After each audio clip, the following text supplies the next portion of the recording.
दोस्तों, चंद्रयान 2 की उन तस्वीरों को कोई नहीं भूल सकता। अपने रास्ते से डाइवर्ट विक्रम लैंडर की तस्वीर, लैंडर से संपर्क टूटने के बाद इसरो के हेडक्वार्टर की तस्वीर और वैज्ञानिकों के आंसू गिरने की तस्वीर, इसे कोई भी भारतवासी आसानी से नहीं भूल सकता। जांच करने पर यह पता चला कि इसरो की इस नाकामी के पीछे एक छोटा सा सॉफ्टवेयर ग्लिच था। सतह से करीब 2.1 किलोमीटर ऊपर से ही चंद्रयान 2 में गड़बड़ी दिखनी शुरू हो गई थी, जिससे वो अपनी दिशा से भटक गया।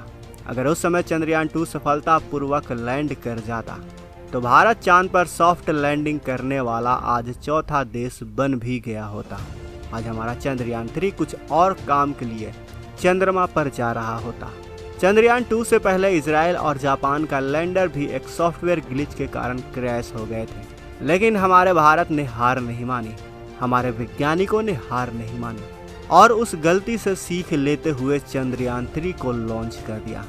3 साल से चंद्रयान 3 को लेकर ये बात की जा रही थी कि इस मिशन का क्या होगा, कितना खर्च आएगा और वो चांद पर किस चीज़ पर रिसर्च करेगा। लेकिन इस मिशन में जो सबसे बड़ी चीज़ गौर करने वाली है वो है हमारे वैज्ञानिकों का हौसला और हमारे वैज्ञानिकों की कड़ी मेहनत। जरा सोचिए दोस्तों, हम में से कितने लोग ऐसे होंगे जो 3 साल कड़ी मेहनत करने के बाद अगर फेल हो जाए तो फिर से उठने की हिम्मत नहीं जुटा पाते।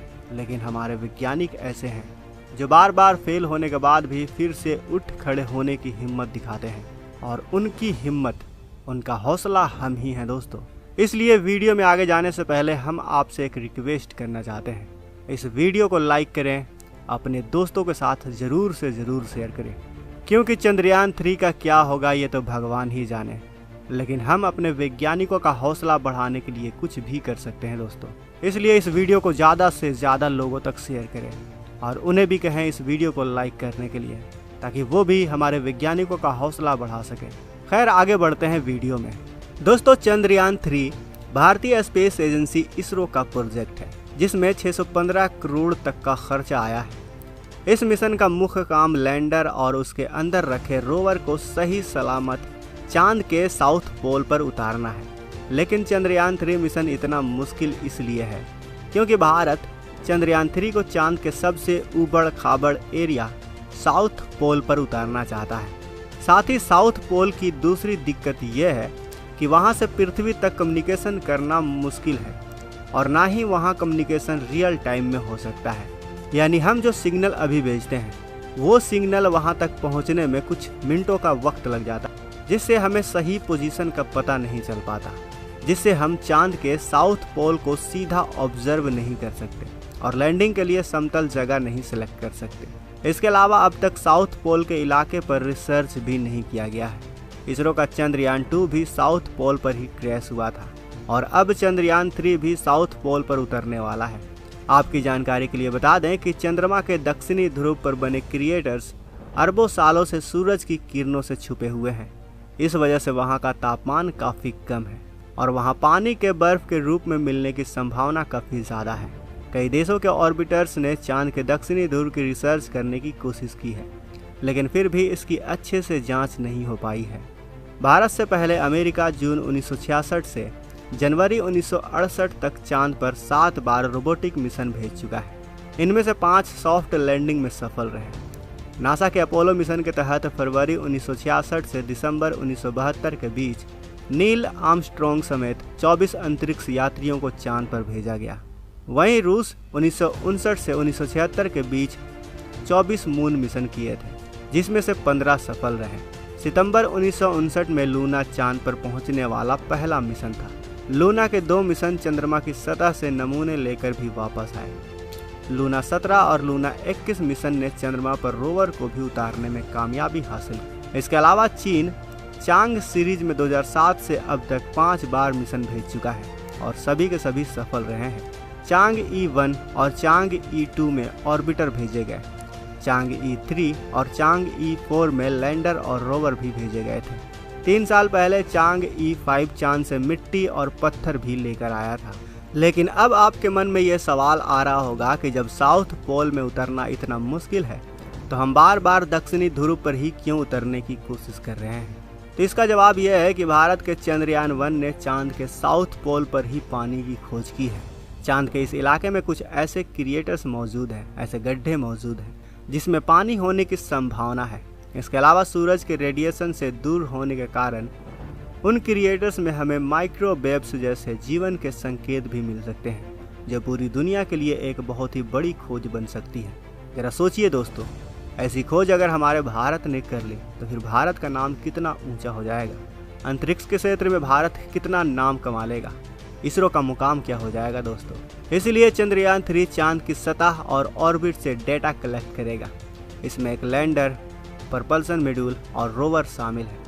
लैंडर और रोवर चंद्रयान 2 के विक्रम लैंडर और प्रज्ञान रोवर ही जैसे होंगे, लेकिन इस बार उनमें कुछ हाईटेक टेक्नोलॉजी का इस्तेमाल किया गया। चंद्रयान 3 में चंद्रयान 2 की तरह ऑर्बिटर तो नहीं है, लेकिन इसमें प्रपल्सन मॉड्यूल लगा हुआ है। इसी प्रपल्सन मॉड्यूल के साथ लैंडर और रोवर जुड़े होंगे। जब मॉड्यूल चांद की सतह से 100 किलोमीटर दूर पर होगा तब लैंडर इससे अलग हो जाएगा। लेकिन ये सब होने से पहले प्रपल्सन मॉड्यूल चांद के कई चक्कर भी काटेगा। चांद पर लैंडर के उतरने के बाद इसी से रोवर बाहर आएगा। इस मिशन की लाइफ 1 लूनर डे होगी, यानी चांद पर एक दिन पृथ्वी के 14 दिन के बराबर होता है। इसरो के मुताबिक चंद्रयान 3 के 3 मकसद हैं। पहला, विक्रम लैंडर की चांद की सतह पर सुरक्षित और सॉफ्ट लैंडिंग करना। दूसरा, प्रज्ञान रोवर को चांद की सतह पर चलाकर दिखाना। और तीसरा, वैज्ञानिक परीक्षण करना। लैंडर विक्रम में कई तरह के सेंसर का इस्तेमाल किया गया है। Laser dropper, velocimeter, laser altimeter, star sensor, touch down sensor और कैमरे लगे हुए हैं, जो कि खतरे को भांपने और सतह को सही तरीके से मॉनिटर करने और किसी चीज़ को अवॉइड करने के लिए इसका इस्तेमाल किए जाएंगे। साथ ही इनकी मदद से ग्राउंड कंट्रोल सेंटर सही समय में सही फैसला ले पाएंगे। अगर किसी सेंसर में ग्लिच भी आ जाता है तो दूसरे सेंसर उसकी जगह लेकर काम करने लगेंगे। इसकी ऊंचाई को कंट्रोल करने के लिए रिएक्शन व्हील का इस्तेमाल किया गया है। कम्युनिकेशन के लिए एक्स बैंड एंटीना इस्तेमाल किया गया है। इसके अलावा लैंडर के अंदर प्रज्ञान रोवर होगा, जिसे एक रैम की मदद से चांद की सतह पर उतारा जाएगा। 6 पहियों पर माउंटेड इस रोवर में कई सेंसर लगे हुए हैं।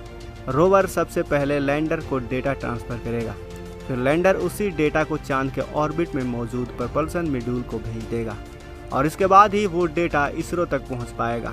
साफ बात यह है कि हम चंद्रयान 3 की मदद से चांद का वो डेटा कलेक्ट कर पाएंगे जो भविष्य में चांद पर बस्तियां बसाने में काफ़ी मददगार साबित होंगी।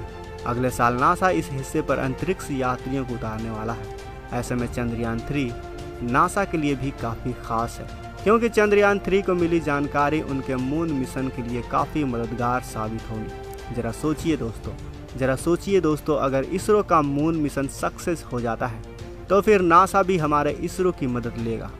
है ना, हम भारतवासियों के लिए ये गर्व की बात है। इसीलिए हम कह रहे हैं दोस्तों, इस वीडियो को लाइक करें और ज़्यादा से ज़्यादा अपने दोस्तों के साथ, अपने जानने वालों के साथ, अपने रिश्तेदारों के साथ शेयर करें, ताकि वो भी मून मिशन के असली मकसद को जान सके, असली प्लान को जान सके। मिलते हैं ऐसे ही दूसरे वीडियो के साथ। तब तक आप अपना और अपनों का ख्याल रखें। जय हिंद।